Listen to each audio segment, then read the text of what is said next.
Assalamualaikum warahmatullahi wabarakatuh. Selamat bertemu kembali buat anak ibu yang ada di kelas 8, khususnya kelas 85. Anak ibu, materi pembelajaran kita hari ini sebaiknya kita buka dengan berdoa. Oke, siap-siap anak ibu, baca doanya. Doa dimulai.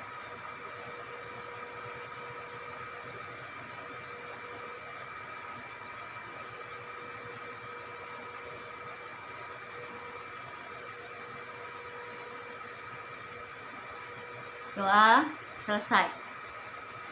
Nah, anak ibu, pertemuan kali ini kita akan membahas tentang teks puisi. Yang akan kita bahas khusus dari sebuah puisi mengenai masalah menemukan unsur-unsur pembentuk puisi. Nah, di sini tampilan ibu mulai dengan pengertian puisi agar anak ibu bisa memahami apa sih yang dimaksud dengan puisi itu. Nah,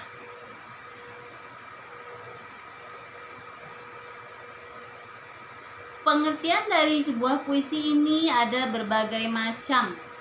Yang pertama di situ bahwa puisi merupakan salah satu bentuk karya sastra yang mengungkapkan pikiran dan perasaan penyair. Penyair itu maksudnya pengarang ya nak. Nah, yang mengungkapkan pikiran dan perasaan penyair secara imajinatif yang disusun dengan kekuatan bahasa yang syarat akan makna. Maksudnya begini nak, bahwa puisi itu merupakan salah satu jenis karya sastra yang mengungkapkan pikiran dan perasaan penyair secara imajinatif. Maksudnya secara imajinatif itu secara hayalan ya, berupa hayalan. Kemudian disusun dengan bahasa yang syarat akan makna. Maksudnya syarat akan makna itu adalah bahasa yang maknanya penuh arti. Itu maksudnya. Nah, itu yang pertama. Kemudian pengertian puisi yang lain menurut Kamus Besar Bahasa Indonesia. Apa katanya puisi itu? Bahwa puisi adalah ragam bahasa sastra yang bahasanya terikat oleh irama, matra atau bentuk, rima atau persajakan, serta penyusunan larik dan bait. Nah, berarti menurut Kamus Besar Bahasa Indonesia katanya puisi itu ragam sastra yang bahasanya terikat oleh irama, oleh bentuk, oleh rima. Rima itu maksudnya persajakan serta penyusunan larik dan bait. Larik itu maksudnya baris-baris yang terdapat di dalam puisi. Bait itu maksudnya bagian-bagian dari sebuah puisi yang menampilkan gagasan utama. Oke. Nah, yang ketiga ada juga pengertian puisi bahwa puisi dapat juga berarti gubahan dalam bahasa yang bentuknya dipilih dan ditata secara cermat. Itu maksudnya dipilih ya nak, dipilih dan ditata secara cermat. Berarti dia menggunakan diksi atau pilihan kata. Nah, selanjutnya yang ibu harapkan dari pengertian puisi tadi, 3 yang ibu sajikan, salah satunya ibu harapkan bisa kamu pegang sebagai pedoman terhadap pengertian sebuah puisi. Nah, anak ibu, baiklah, selanjutnya kita masuk pada ciri-ciri teks puisi. Apa saja sih yang menjadi ciri teks puisi tersebut? Nah, ciri-ciri teks puisi itu antara lain katanya biasanya puisi menggunakan kata-kata atau bahasa khas dan menggunakan makna konotatif. Jadi bahasa puisi itu khas, berbeda dengan bahasa teks lainnya. Mengapa? Karena katanya menggunakan makna konotatif atau makna konotasi, yaitu makna kata yang tidak sebenarnya atau makna kata yang sudah mendapat makna tambahan. Berupa apa makna tambahannya? Berupa makna kias. Oke, baik anak ibu.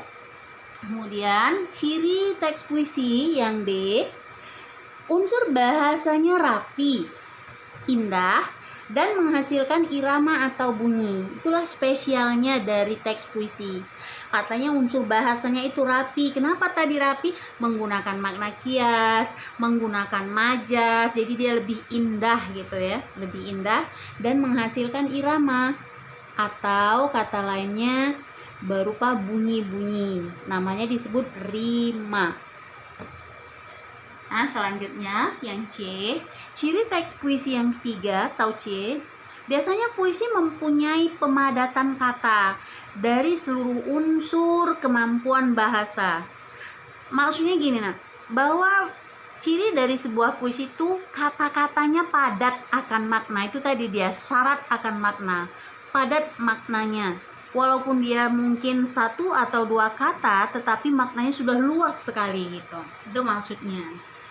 Nah, yang berikut, yang keempat atau D, ciri dari teks puisi itu biasanya mengungkapkan isi pikiran dan perasaan penyair dari ruang lingkup tertentu. Nah, itu tadi dia salah satu pengertian dari puisi ya. Maka ada cirinya katanya. Apa cirinya? Mengungkapkan isi pikiran dan perasaan penyair atau pengarang dari ruang lingkup tertentu. Oke. Baik, anak ibu.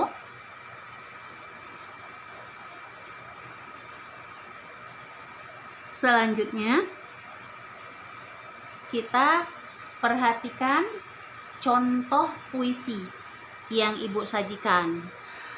Judul puisinya Remajaku. Ini sengaja ibu pilih karena ibu anggap kamu semua kelas 3 sudah remaja, tidak ada lagi yang usia anak-anak.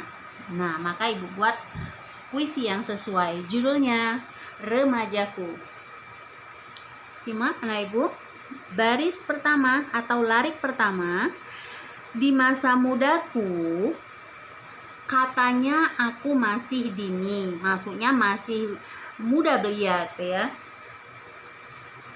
Belum boleh menyampaikan isi hati. Isi hati pada seorang yang aku cintai.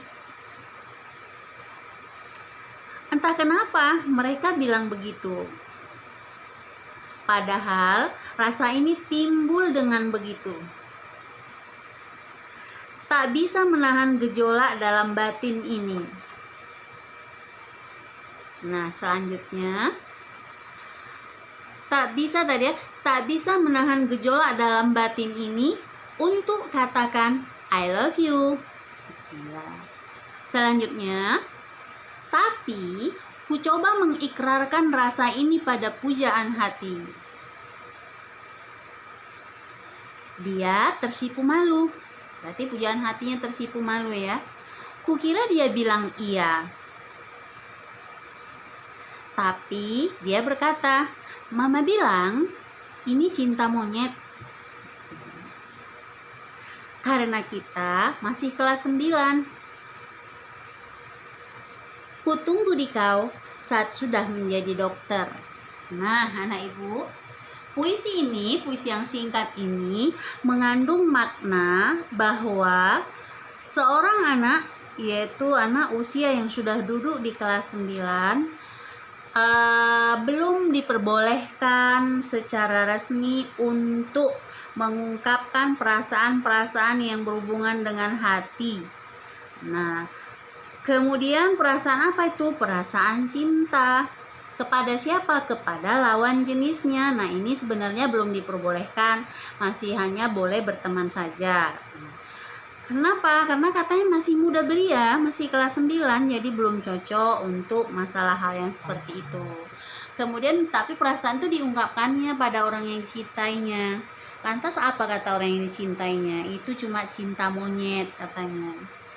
Jadi katanya kalau memang benar-benar cinta, aku tunggu kamu setelah menjadi dokter. Berarti sudah dewasa. Itu maksudnya. Jadi untuk ukuran orang dewasa.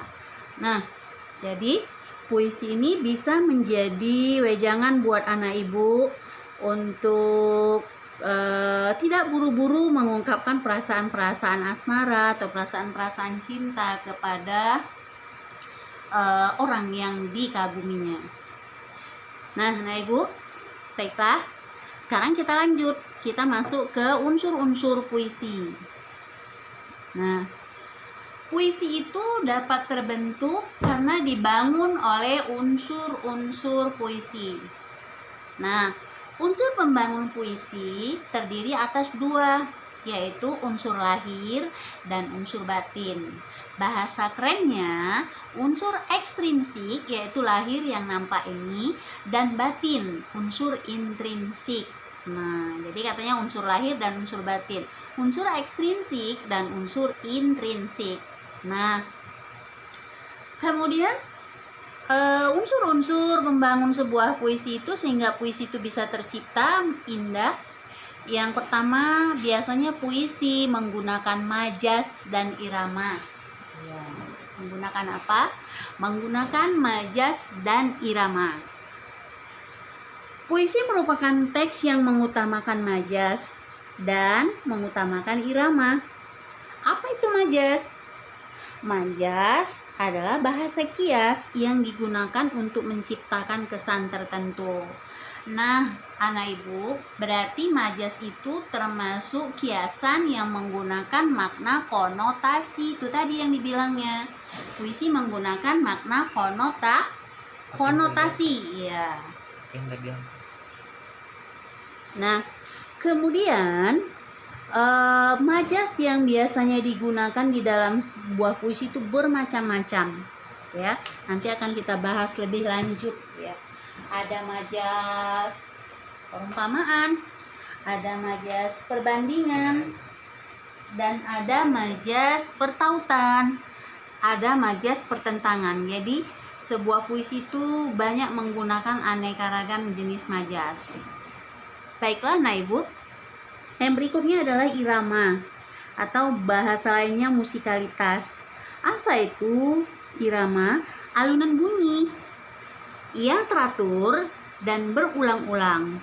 Biasanya irama ini berfungsi untuk memberi jiwa pada kata-kata dalam sebuah puisi yang dapat membangkitkan emosi tertentu. Emosi itu maksudnya perasaan. Iya, berarti di situ bukan emosi dalam artian konotasi negatif, tapi yang bersifat positif. Baiklah, ibu, kita lanjutkan, yaitu bagian B, yaitu penggunaan kata-kata konotasi. Apa itu bu kata konotasi? Ibu yakin anak ibu yang namanya kelas 8 sudah tahu itu apa itu makna konotasi. Tapi sekedar mengingatkan, kata konotasi itu adalah kata yang bermakna tidak sebenarnya. Nah, itu tadi bilang bukan makna yang sebenarnya. Kata itu telah mengalami penambahan, baik itu berdasarkan pengalaman, kesan, maupun imajinasi dan perasaan penyair. Jadi dia sudah mendapat makna tambahan. Berupa apa? Imajinasi, hayalan, atau biasanya berupa makna kias kata lainnya.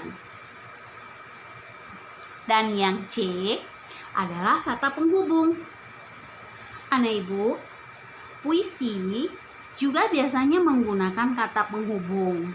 Cuma kata penghubungnya di situ bukan kata penghubung yang menandai hubungan sebab akibat, kata penghubung temporal dan sebagainya, bukan. Nah, maksudnya di sini kata penghubung itu berupa apa? Lambang atau simbol, merupakan gambar, tanda, atau kata yang menyatakan maksud tertentu yang sering digunakan penyair pada puisinya. Misalnya, lambang atau simbol yang digunakan dalam puisi ada pena, hujan, pelangi, buku, dan sebagainya. Itu berarti merupakan simbol atau lambang, atau juga bisa berupa gambar yang diberikan penyair yang memiliki makna yang kuat. Nah, kemudian anak ibu, selanjutnya adalah D, pengimajinasian dalam puisi. Pengimajinasian adalah kata atau susunan kata dapat menimbulkan hayalan atau imajinasi yang membuat pembaca seolah-olah mendengar suara, atau imajinasi auditif katanya, seolah-olah melihat benda, atau imajinasi visual, atau seolah meraba dan menyentuh benda-benda yang disebut dengan istilah imajinasi taktil dengan kata-kata yang diungkapkan penyair.